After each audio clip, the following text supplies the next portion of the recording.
शीर्षक है स्मृति जी का गुस्सा। केंद्रीय मंत्री स्मृति ईरानी सदन के भीतर बोले या बाहर सास बहू सीरियल का मजा बांध देती है।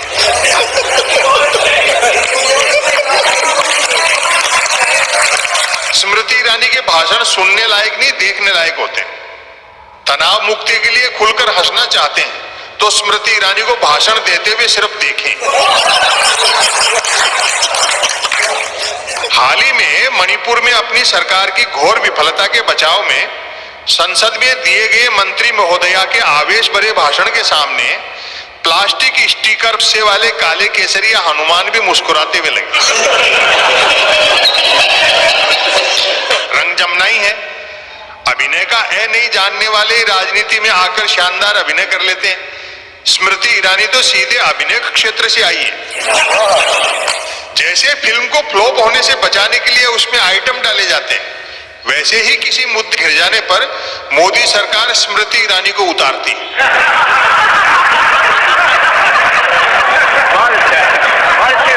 मणिपुर हिंसा उलझन से सरकार को बाहर निकालने के लिए स्मृति ईरानी ने संसद में क्या गजब एक्टिंग की। 90 डिग्री पर तनी हुई तर्जनी मानो सुदर्शन चक्र रखा हो। जिह्वा पर सरस्वती की बजाय दुर्गा बैठी थी और आंखें इस कदर निकल पड़ रही थी कि चश्मा नहीं लगा होता तो बाहर ही आ पड़ती। गनीमत है कि तमाम कठिनाइयों के बावजूद विपक्ष के पास सेंस ऑफ ह्यूमर बचा हुआ है, वरना वह बराबरी पर उतर जाता तो महाभारत का न्यू एडिशन तय था। विरोधी भले ही हंसकर टाल जाते हो, लेकिन गुस्सा बनाए रखना साधना है।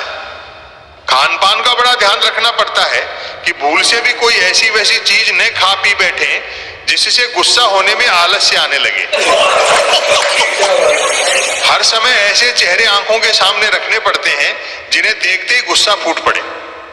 जिस चेहरे को देखने से गुस्सा कम होने लगे उसे मेमोरी से डिलीट करना पड़ता है। आवाज को चीखने चिल्लाने के उच्चतम स्तर तक तराशते रहना पड़ता है। उन परिस्थितियों से बचे रहना पड़ता है जिनसे हंसी आने की आशंका हो। अपना चेहरा तक ऐसा बनाए रखना पड़ता है कि दर्पण देखते ही भयंकर गुस्सा आए।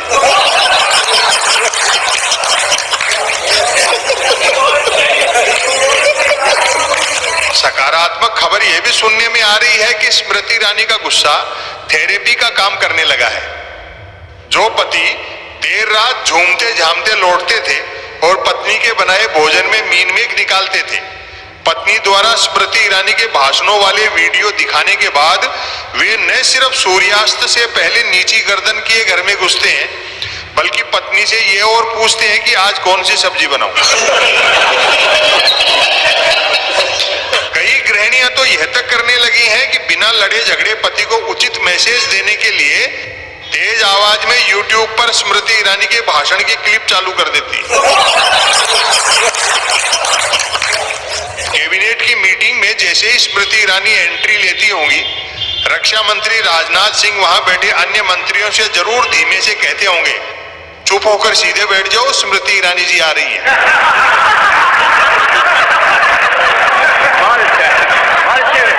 मैं समझता हूं स्मृति ईरानी अभिनय और राजनीति के क्षेत्र में नहीं आती तो वह वीर रस की मंचीय कवयित्री होती।